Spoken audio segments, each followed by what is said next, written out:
One day you'll hear me singing on the radio, a song that I wrote for the lies you told.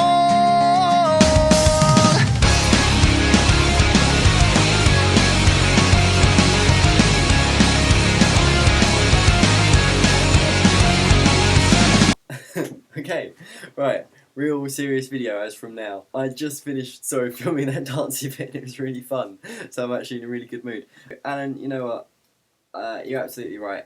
The last couple of videos that I made on this channel could equally have just been on my channel. They were so disconnected. What I'm going to do is just start again, just from basics. So my name is Alex, born Alex Richard George Day on April the 8th, 1989. I'm nearly 19.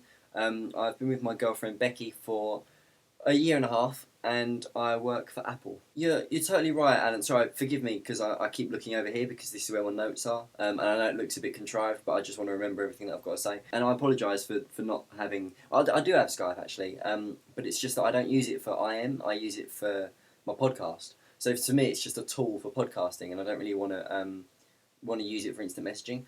And similarly, yeah, I don't use MSN or MySpace or Facebook, but I do have email and I do have text messaging, so that's how I communicate with people, and because those two things are already ingratiated in my life, I'm perfectly happy to talk on there, but that doesn't work for many people. So again, Alan, I also absolutely agree that this is sort of turned into like a competition almost.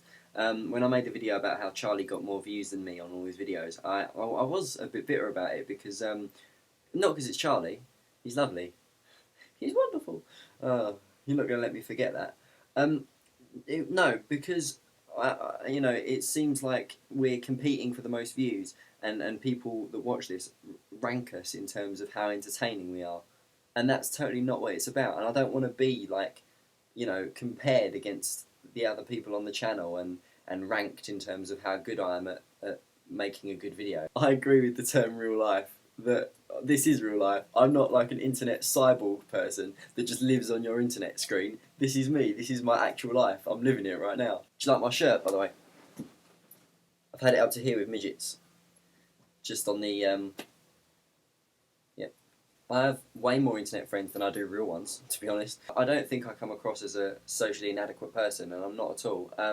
But I chose to distance myself because I was in this really closely knit group of friends in my younger years, and there's so much drama that just billows out of it, and I just don't like getting caught up in all that, all these superficial things like who fancies who, and someone's had an argument with so-and-so, and you have to take a side, and you get caught up in all this tension, and I was like a year older than everyone else who was in that group, so when I went to college, I just distanced myself from them totally. Say there's like 100 people, and they're all in groups of 10.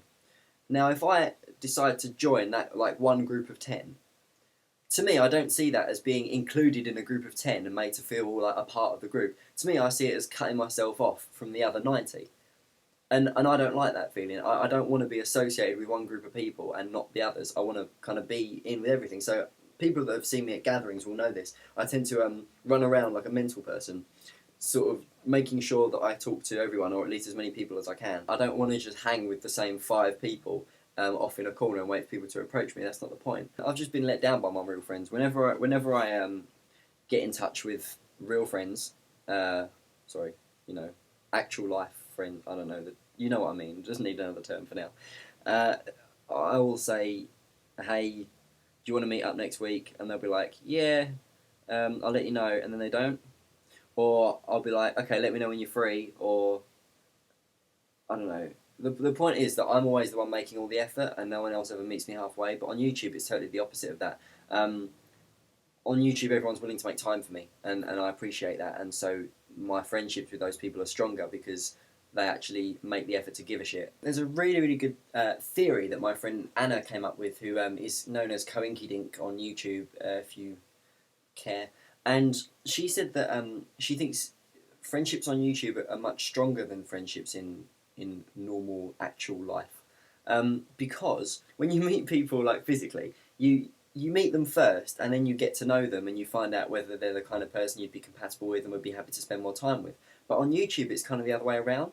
First of all, you get to know them because you get to watch their videos. It's almost like before you met, if imagine in real life, before you introduced yourself to someone, you'd spend months like watching them and seeing what they do and getting to know how they think and what they're like and stuff. You do that process of getting to know someone and finding out whether you'd like them before you meet them.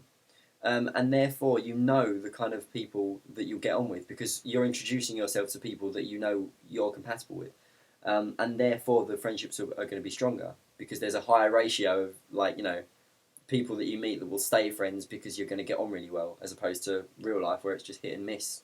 Charlie, also, you asked me what Becky thought of YouTube, and she was with me when I first got known on YouTube, so she's mostly just been proud for the audience that I've developed on here. And she's going to start making a couple of videos herself, which will be pretty good.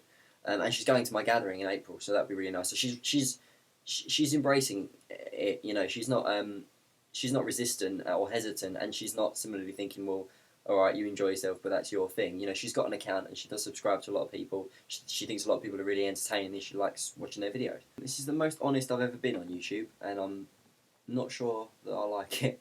No, it's good. I like the honesty. I like any chance for me to do a bit of discussion and things is wonderful. So I don't care if the viewers like it, because me and Todd and Alan and Johnny and Charlie are having a blast, and it's our channel, so we can do what we like. But to reward the viewers for sitting through my honest confessional, I shall now provide humour. Okay, Caveman v Astronauts. Todd, many factors. Is the astronaut wearing his suit? Is it another planet? To be honest, these are all things I did not think about. I think some of us have concluded that the astronaut would win because of his super smart skills. Some of us have concluded that the caveman would win because he's got like a natural hunting ability. However, the things that the caveman hunts are just creatures that have no self-awareness. A human is obviously much more developed, so I think that the astronaut would win. Bang, next. Midgets versus ostriches, I don't really care about. I don't know how everyone got sidetracked with that. It was weird. Come up with a superpower. Just on the topic of this, we had the Giggler, Muffin Man, Charming Charlie. These are not superpowers. These are just names. I could call myself the Man of Might, but it would have no relevance to anything. Everyone would just be like, Man of Might, what's his power? Just mighty, innit? It's just a man, and he has might. So yeah, it's just pointless. So the superpower that I would have, not the name, is also Muffin Man. That is just Popeye, innit, with muffins, except that you're not a sailor. My one, I've actually given this a lot of thought, because over the past few days, when I've been in Apple, there's this little room in the back which is like an air conditioning room, and it's got like a big ventilator thing inside it, and there's a yellow sign saying like caution 400 volts or whatever. And I go in there every now and then to make phone calls. I sort of worry, because of the danger sign and stuff, I'm worried that maybe there'll be a freak accident and I'll develop a superpower. And the superpower I decided I would have, because I'll be on the phone, is that it would react with the cellular frequency while I'm on the phone, and then it would... Oh, excuse me. And then I would sort of be able to make phone calls telepathically from my brain. Unlimited minutes, basically. I can just make phone calls telepathically in my mind place. That's it, I think.